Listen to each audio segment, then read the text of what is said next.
you can immediately can calculate that if the peak current required is 100 microampere when uh, uh, the measured voltage is 20% of full scale deflection. So when the deflection is corresponding to the full scale deflection, then the required current will be 5 times this, right? 50 microampere. So for 20% voltage, if it is 100 microampere, then for 100% full voltage, that is full scale deflection voltage, the current will be 500 microamperes. Now, you can calculate that in the case of full scale deflection, the current flowing through the meter, which it is indicating. If you remember, in the last lecture we discussed that the deflection is proportional to the average current. What is the full scale deflection given? 50 microampere, which correspond to the average current. So what is the peak current in that case? Can someone calculate? Let me share the screen. Yeah. Can someone calculate that if the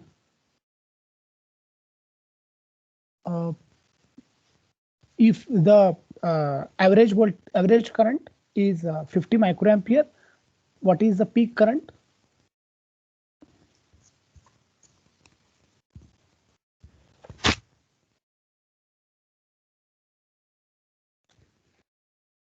So peak current into 0.3185 is the average current. So the average current is 50 microampere. So please calculate 50 divided by 0.3185, which will give you peak current. Can someone type it here in the chat box? So it is 156.985 microampere. Okay, fine. So yeah, let's take it as 157. Let's take it as 157. So if we take that 157 peak current flowing through this meter, now you can see that the diode current is getting split into two branches. One is going through the meter, one is going through the shunt resistance, right? So when my applied voltage is at peak, that is V peak, will correspond to the peak current through diode, which we calculated as 500 microampere when there is a full scale deflection shown by the meter.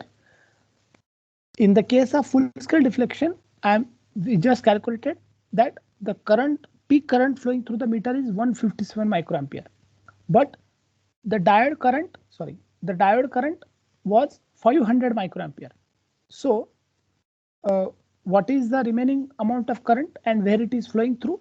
It is flowing through the shunt resistance. How much current will flow through the shunt resistance? Can someone calculate? Total is 500 microampere minus 157 microampere. It will be how much?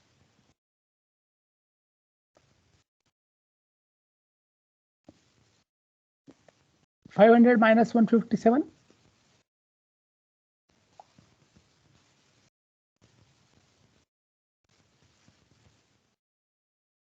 343 microampere. Fine. So you can see what we just calculated using the given information. We calculated the peak current which will flow through the diode when meter is showing full scale deflection. It was 500 microampere. Meter peak current is 157 microampere, and then shunt resistance the current which will flow through shunt resistance will be 343 microampere. Now, based on this, can you calculate the value of shunt resistance? Can you calculate the value of shunt resistance? How can you do that? You see here, the voltage across the meter is equal to the voltage across shunt resistance, isn't it? So Im into Rm is equal to I shunt resistance. So it is a wrong naming given here. It should be ISH, right, rather. So ISH into RSH, right? We just calculated ISH, which is 343 microampere. Im into Rm is 157 into Rm is given as how much? 1700. So based on that, please calculate the value of RSH. So it is 157 into 1700 divided by 343. 157 into 1700 divided by 343.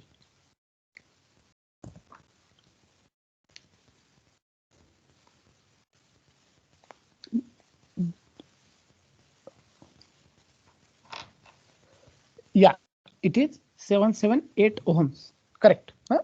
So that is the shunt resistance required, which to keep in parallel with the meter in order to satisfy this condition.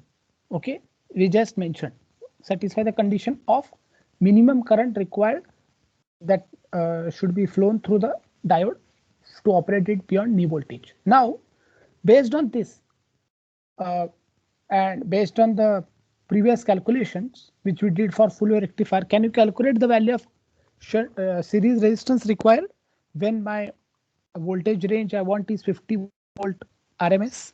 Can you calculate?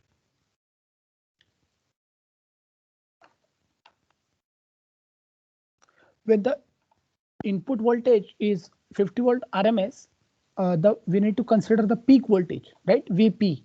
VP is 1.414 RMS minus, now you see here in this equation which we considered for full wave rectifier, we had two diodes, so we considered 2 into VF, but in this case, in the case of half wave, it will be only VF because only one diode is conducting. Now, but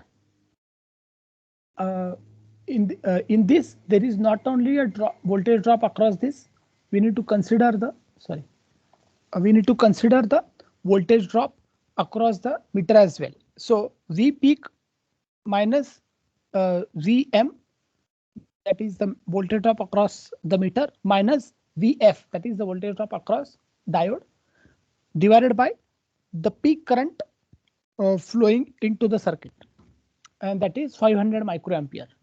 So if you simply calculate,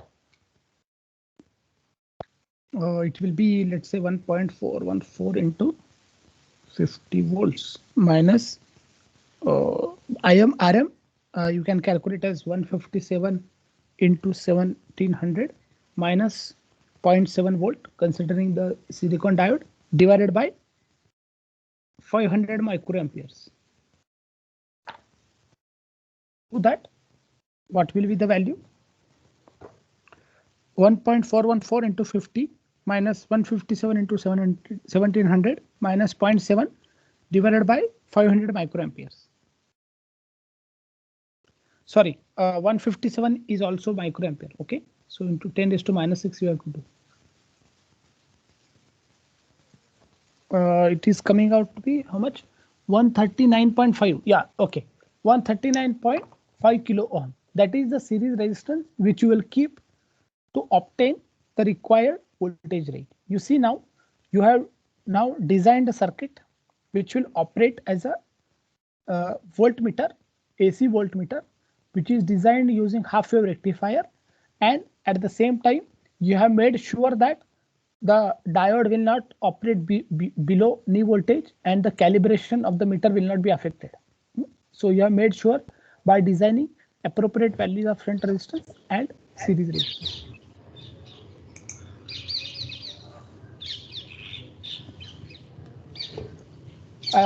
Someone has turned on their mic. Please turn it off. Thank you.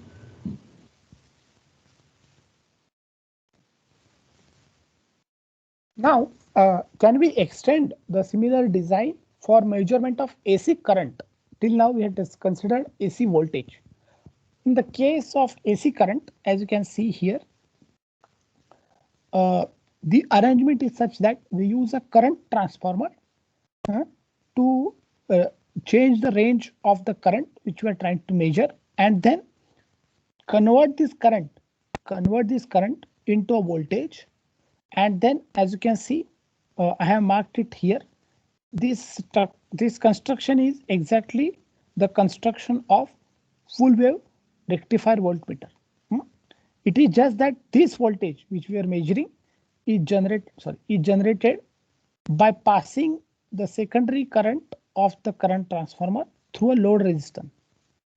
And this voltage is effectively measured by a voltmeter.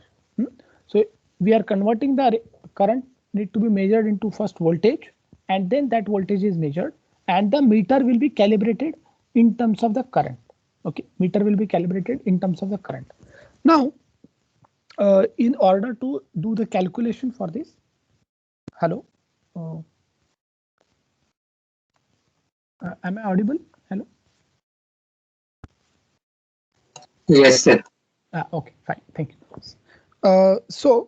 In order to convert this into an ammeter, we need to use a current transformer, for which we have to know that the ratio of number of turns in the primary and the number of turns in the secondary. That will decide the current that has been stepped down or stepped up depending on the construction to first that convert that current into the voltage. Now, the required load resistance need to be a precise resistor, because that is what is going to convert the current into voltage, right? Let us now consider a simple example which will make the design of this very clear. Here, you are given that you want to design an ammeter whose current range should be 0 to 250 milliampere. Okay, so when I mention 0 to 250 milliampere, please note that this 250 is a RMS value. Okay, 250 is a RMS value, because most of the time the meter will be calibrated in terms of RMS value. But as I said previously also, in the design, we need to consider the peak value. So the RMS value is 250 milliampere for the primary current which is flowing. Now, sorry, the number of turns in the secondary are 500 and number of turns in the primary are 4. That is NS is 500 and NP is 4. Utilizing this relationship, now your input, sorry, the primary current is 250 milliampere. Can you now calculate what will be the secondary current? What will be the secondary current in that case?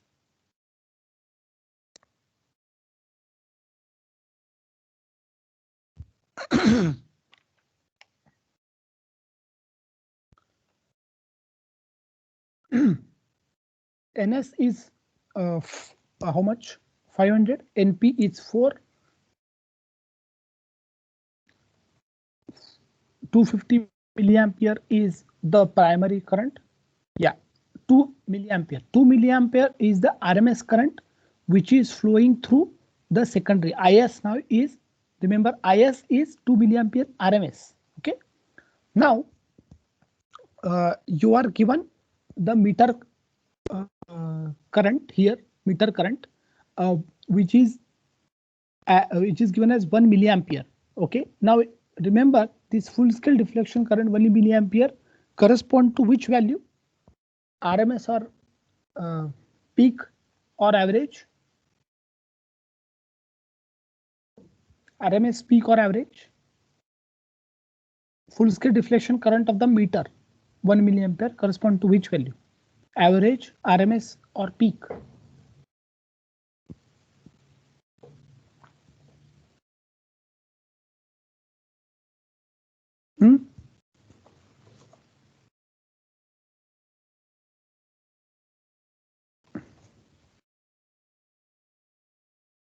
Average, correct.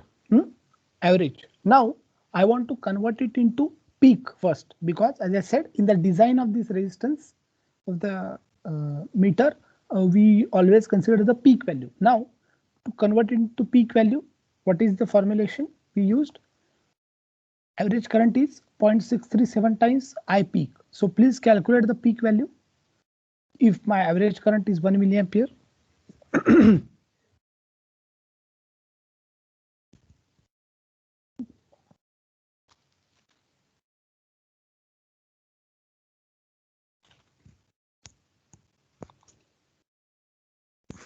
1.57 milliampere. Fine. Now you see this 1.57 milliampere is flowing through the diodes and this series resistance and the meter resistance, isn't it? So can you calculate the voltage here across this resistance here? If the pointer is visible to you, voltage across the load resistor. Can you calculate the voltage across the load resistor? It will be voltage drop across the series resistance plus voltage drop across two diodes plus voltage drop across meter, isn't it? So since this meter and this is meter resistance and this RS is in series, so and the same current is flowing through that, so I peak into RS plus RM will be the voltage drop across these resistances plus 2 into VF, that is 2 times the voltage drop across diode. Now we just calculated the I peak as 1.57 milliampere into RS plus RM. What is RS given here? RS is given as 20 kilo ohm, right? RM is 1700 ohm. So 1.57 milliampere into 20 kilo ohm plus 1700 ohm. What will be the value? Plus 2 times VF. VF is, let's say these are silicon diodes. It is 0.7. So 2 into VF is 1.4 volts. What will be the total voltage? In that case, addition of these voltage drops will be the voltage at this node. 1.57, 35 point, yeah, let's say 35.5. Okay, let's say approximation 35.5. That is the voltage at this location, right? Now this is the peak voltage. Remember, this is the peak voltage. Now what will be the RMS voltage? What will be the RMS voltage? If peak 35.5 is the peak voltage, what will be the RMS voltage? You see, the relationship is similar like this.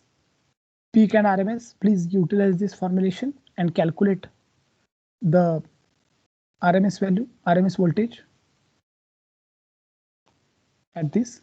35.5 is the peak voltage divided by, sorry, into 0.707 will give me what?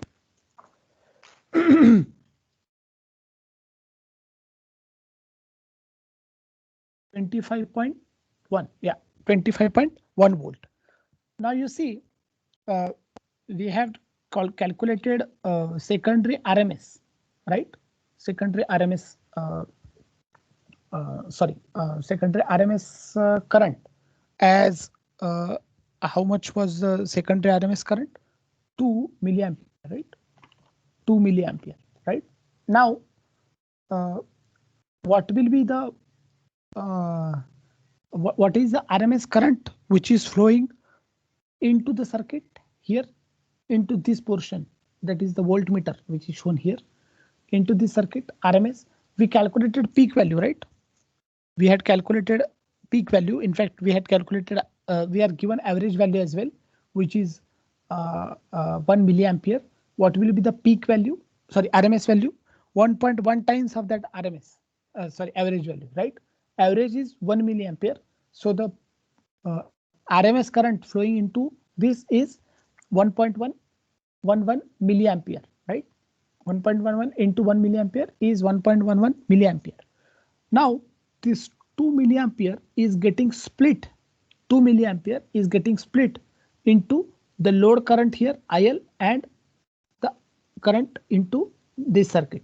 This circuit current is calculated as 1.11 milliampere. The total current is 2 milliampere. So the remaining current is flowing through the this load resistance, isn't it? So if you can calculate 2 minus 1.11, it will be what? 0.89 milliampere, right? 0.89 milliampere. That is RMS current. Now we now know two quantities. That is the RMS voltage at this node, which is 25.1 volt, and the RMS current through this resistance, that is 0.89 milliampere. Simply use this formula. RL is equal to voltage at this node divided by the current through this resistance. which will give you 25.1 divided by 0.89 milliampere, which will come out to be how much? 25.1. Yeah, it will be 28.2 kilo ohms.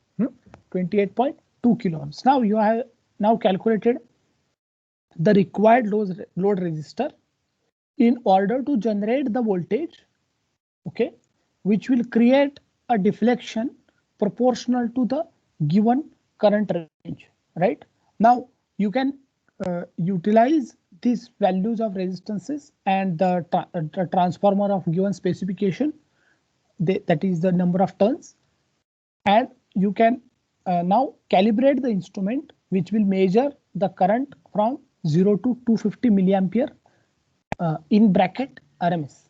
Okay, in bracket RMS. Okay, so this is how you see. Eventually you will see many circuits, many current meters are basically voltmeters. They first convert the current into voltage, and then uh, subsequently utilize the voltmeter itself to measure the current. Okay. Now till now we have used PMMC instrument for measurement of voltage, current, both DC as well as AC quantities. Now let us look into how we can utilize the same instrument to measure resistance.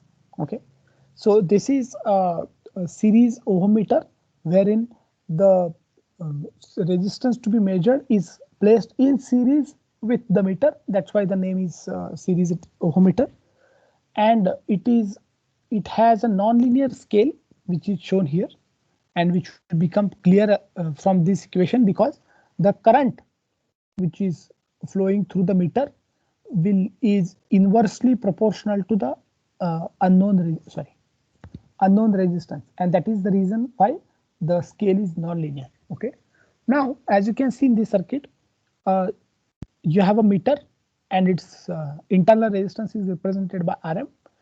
You standard resistor of value R1 is placed in series with the meter, and then two terminals are provided to which the unknown resistance is connected, whose resistance value you want to measure.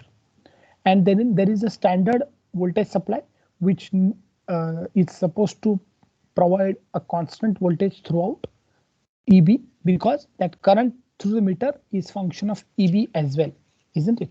So this is a standard voltage source. Now what is done is that in the process of calibration, you first short the two terminals, that is A and B. By shorting, what we are effectively doing is that we are considering the resistance as Rx as 0, right? So in that case, the value of R1 is chosen such that my meter will show full scale deflection. Okay, the value of R1 is chosen such that when the two terminals are shorted together, my meter will show full scale deflection. In that case, as you can see, the current in through the circuit is given by EB divided by R1 plus Rm, because Rx is 0, right? Full scale deflection will be EB divided by R1 plus Rm. So it should have been I only, or not IFSD. IFSD is when Rx is 0. Okay. Now, when I leave the two terminals open, then there is no current through this, right? So the zero deflection here, as you can see in this calibrated scale, zero deflection correspond to infinite resistance, right? And full scale deflection correspond to zero resistance. So you can see it spans the entire range, right? Entire range. Now, in the scale, when will it show half the deflection? Now remember, in the case of full scale deflection, we had used the R1 such that it will give me full scale deflection, that is EB divided by R1 plus Rm. Usually Rm is not that high, and you will see that when I connect Rx equal to Rm plus Rm, that is unknown resistance is equal to the series combination of R1 plus Rm, then at that time the total resistance will be 2 into R1 plus Rm, and that will give me the half deflection. Okay, half scale deflection. which is very clear from this equation itself. Now let us consider an example where my battery voltage, or let's say the voltage supply, is of 1.5 volts, and the meter full scale deflection current is 100 milliampere, and the total resistance combination, that is R1 plus Rm, is 15 microampere. And as you can clearly see, when my Rx is 0, the meter current is 1.5, that is EB divided by R1 plus Rm, which will give me actually 100 microampere, right? It is very clear from that. Now, the next thing which is asked is that how you will mark the scale, because you are designing a ohm meter, right? So your marking will not be in terms of microamperes now, it will be in terms of ohms, because you are designing a ohm meter. Now you have marked it as infinity here on the zero deflection. At the maximum deflection you marked it as 0. In between, how much will I mark in this case? So to do that, I need to first calculate the half scale deflection current. Full scale is 100 microampere.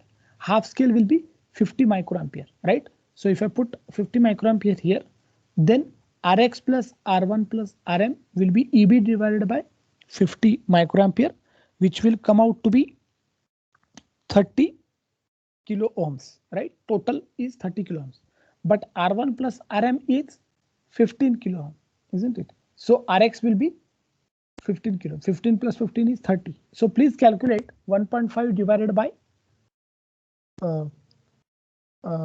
how much? 50 microampere. 1.5 divided by 50 microampere. How much will it be? Half scale deflection. Half scale.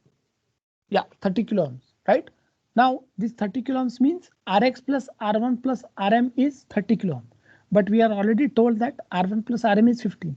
So Rx is 15. So I will mark half scale as 15 kilo ohms.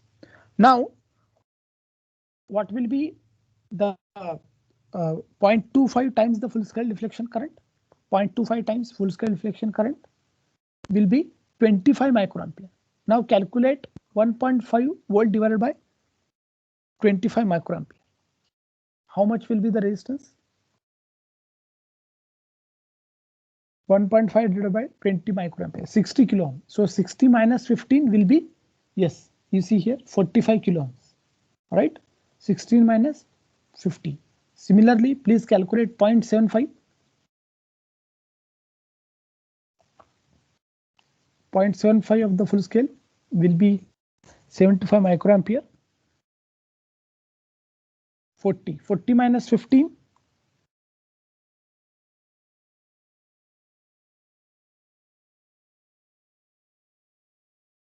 40, no, I think it is something. Yeah, 25 minus how much?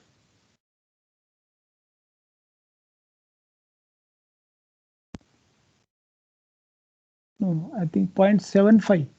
0.75, there is something wrong here.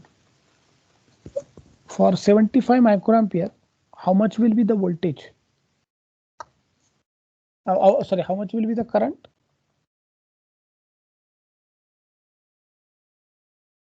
20 kilo ohms, no?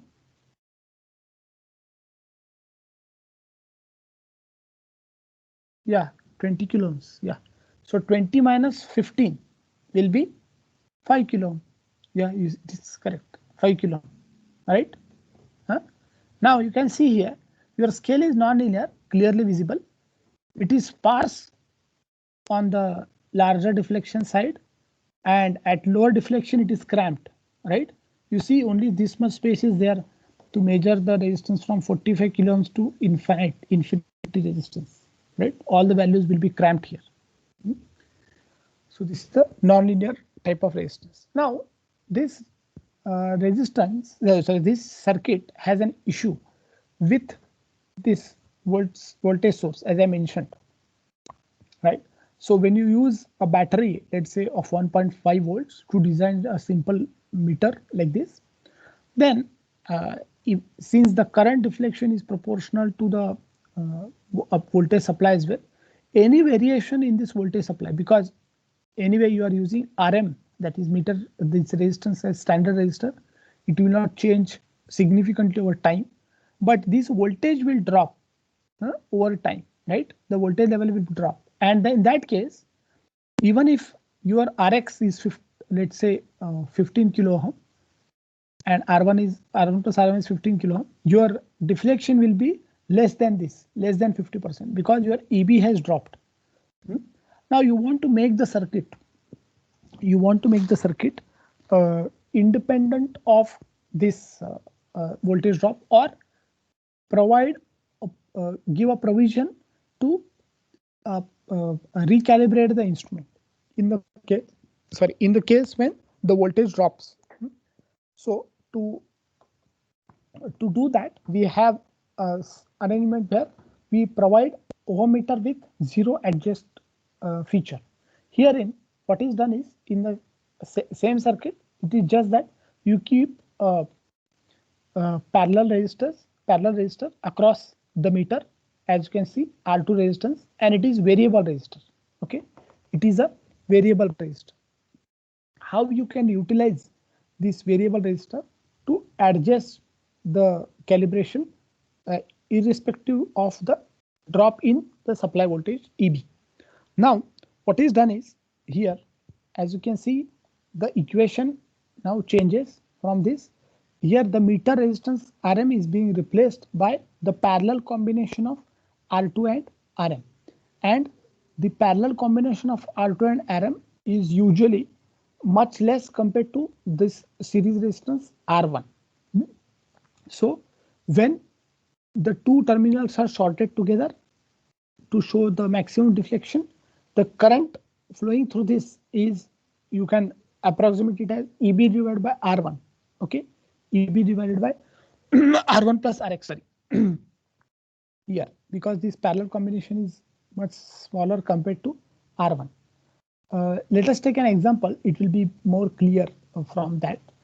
Here, let's say you have initially, when you design a circuit, you use a new battery whose voltage you can be sure about is 1.5 volts, and the meter maximum deflection is 50 microamperes, and R1 is 15 kilo ohm, RM is 50 ohms. As you can see now, R1 plus RM is approximately 15 kilo ohm.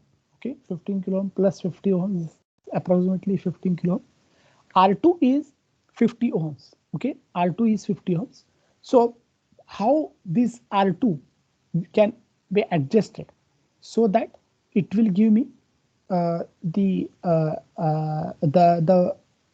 provision of adjusting the calibration with the drop in voltage. Now, let us first consider that when this 50 ohms and 50 ohms come in parallel, the total resistance is 25 ohm in series with this R1, which is 15 kilo ohm. Then you can clearly see that 1.5 divided by 15 will give me the required full scale deflection, right?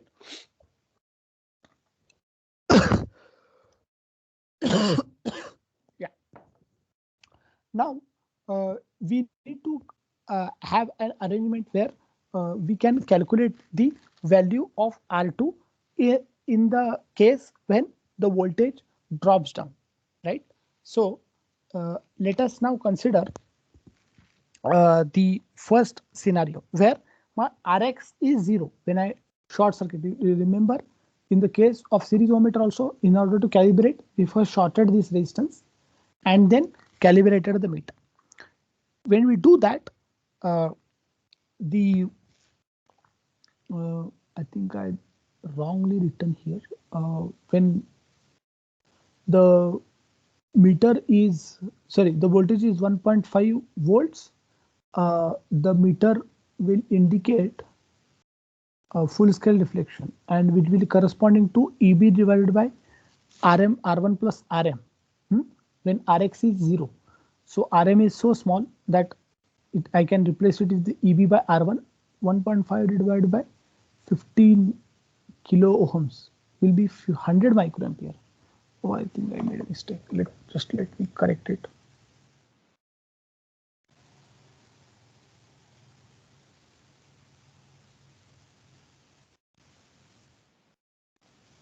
It is 100.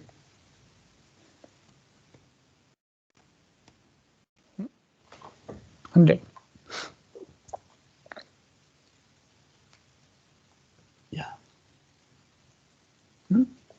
So when this is 100 microampere, then you can see that with Rx shorted, it will give me full scale deflection of 100 microampere. Now at zero 0.5 times the full scale deflection, that is half of the scale here at this position, IM will be 50 microampere, right? 50 microampere. Now, what will be the value of unknown resistance when my deflection is half of the scale? Can someone calculate? Use the same formula, but Rm plus Rm, sorry, R2 parallel Rm, you can neglect because it is small compared to R1. Full scale deflection is 100 microampere, half scale deflection is 50 microampere. In that case, I placed a unknown resistance here. R1 is 15 kilo ohm. What will be the Rx value? Similar to here, right? 15 kilo ohm. Huh? Right? 15 kilo ohm, correct. Now, at 25 full scale deflection, again, we saw at 25%, it was 45 kilo ohms, right? Now, going ahead with this, imagine if the voltage of this one drops to 1. Let's say 1.3 volts, okay, 1.3 volts. And at that, in that case, what I will do, I need to recalibrate the instrument again. To do that, I will follow the same procedure. I will first short the two terminals. I will short the two terminals. Now you can see that the voltage, the current flowing through this will be EB, that is 1.3 divided by 15 kilo ohms. R1 is remaining the same. R1 is not changing. Okay, R1 is remaining the same. Now, what will be the current IB? 1.3 divided by 15 kilo. 1.3 divided by 15 kilo. What will be the current?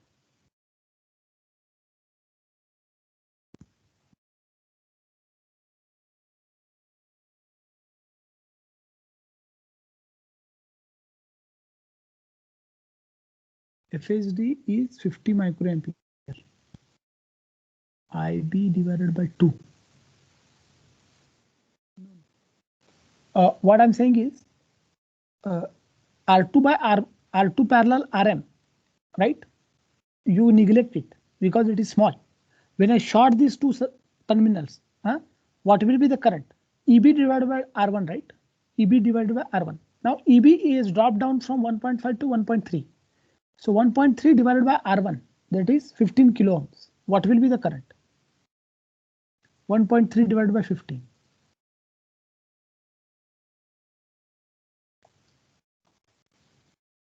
See, when I short these two terminals, that correspond to full scale deflection. Yeah, 86.67, 86.67 microamperes, right? Then now with this, I want to recalibrate it. Now remember, when I'm shorting these terminals, what did we do? We marked it as zero resistance, isn't it? That means full scale deflection current. What is the full scale deflection current? In the problem, what is the full scale deflection current? 100 microampere. No, I think there is something wrong here. I made a mistake.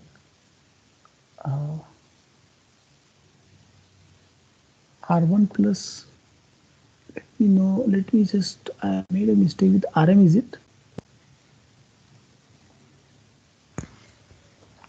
I might have made a mistake with RM. RM is 50 only, fine.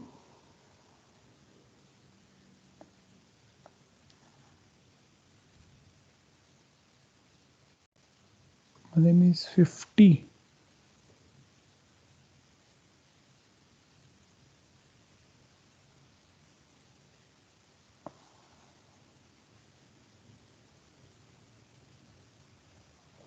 Full scale is 50 or I don't know. Just a second. When my full scale deflection should be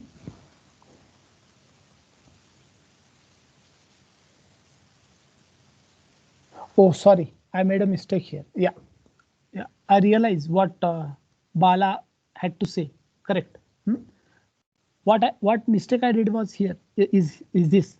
Actually, I wrote it correct here. It was 50 microampere only. Yeah, the mistake I made was this. Let me tell you.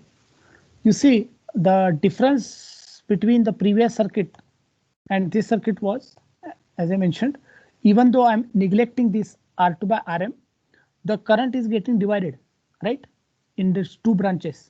Now, since the resistances of this R2 and meter resistance, R2 and Rm is same, the current division will happen equally, right?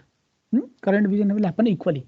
Now, the meter will only show the deflection corresponding to the current flowing through this branch, right? Isn't it? This branch. So when 100 microampere, which just calculated as 1.5 divided by 15, is the current flowing when I short circuit these two terminals, that will is getting divided into two parts. And since the resistance values are same, they are getting divided into equal parts. So 100 microamp is getting divided into 50 and 50. And this is why this is the meter with used with full scale deflection of 50 microamp. Correct. Now, uh, apart from this, everything is remaining the same. What will now happen is that when this EB drops, when this EB drops to 1.3 volts, we just calculated what was the value.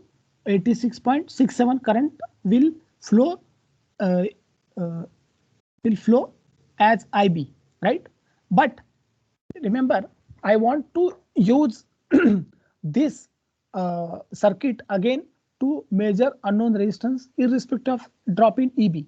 So when I short circuit this, even though 86.67 current is flowing through this, microampere is flowing through this, I want to indicate full scale deflection. I want to indicate full scale deflection. In the present case, it will not be full scale deflection because it will get equally divided, isn't it? It will get equally divided into this because R2 is equal to Rm. Now I need to change R2 such that 50 microampere should flow through this, isn't it? Because I want to indicate full scale deflection. So to do that, how can I adjust R2? Can someone tell how can I adjust R2?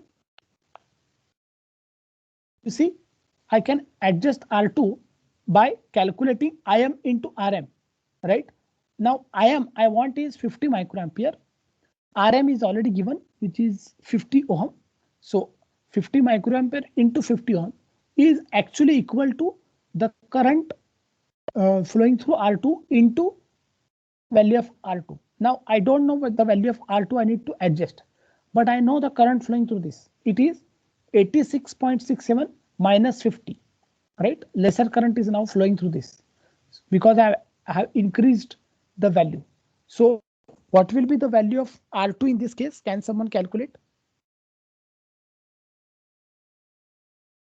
50 microampere into 50 ohm is the voltage across this divided by I2, that is 86.67 minus 50, that is 36.67.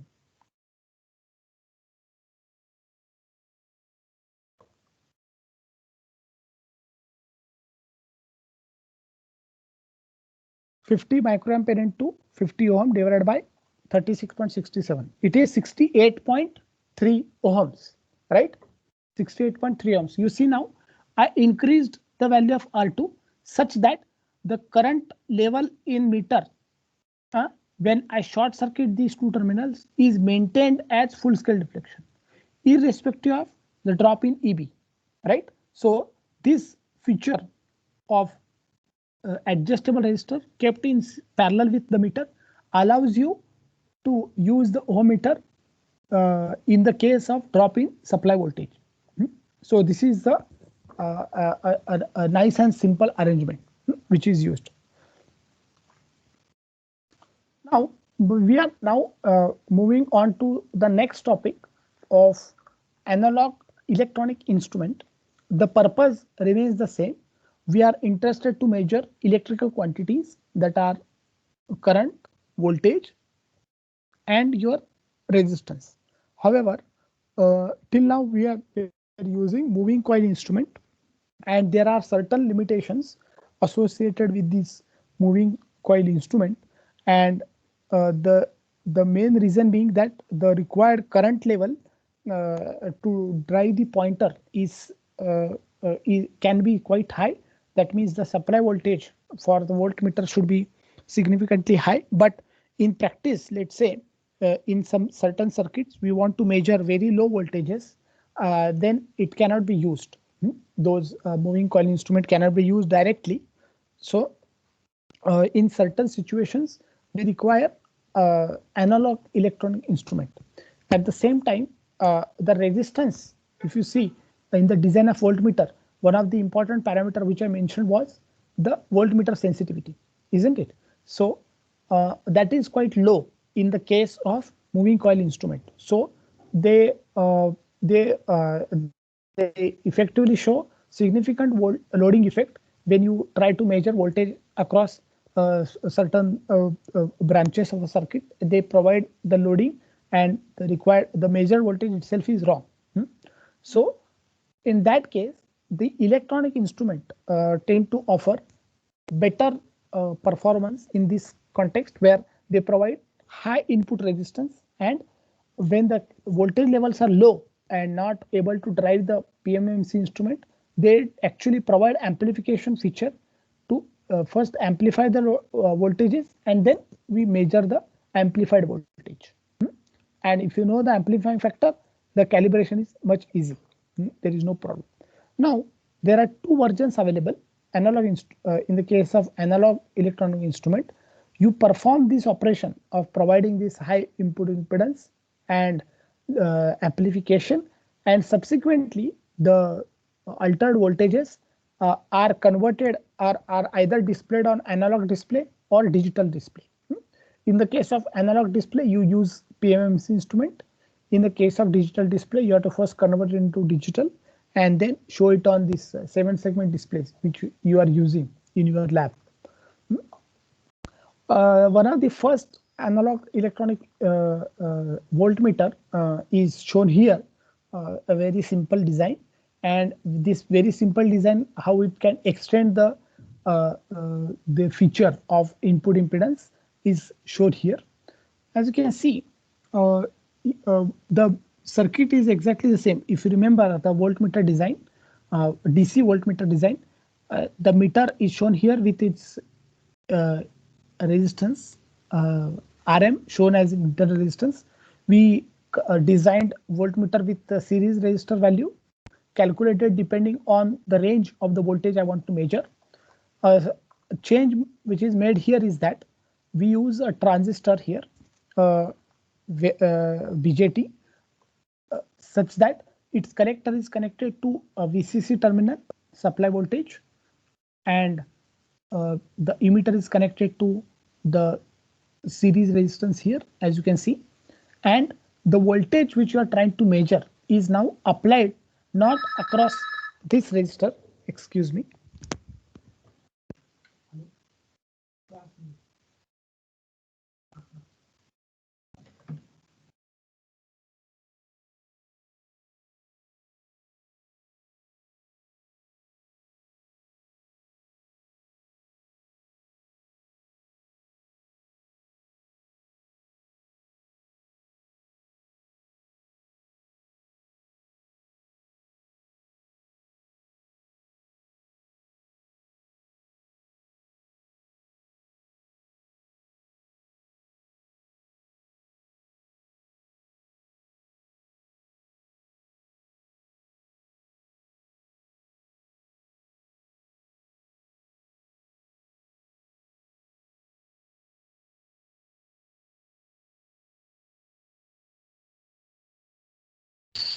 Sir, you are muted.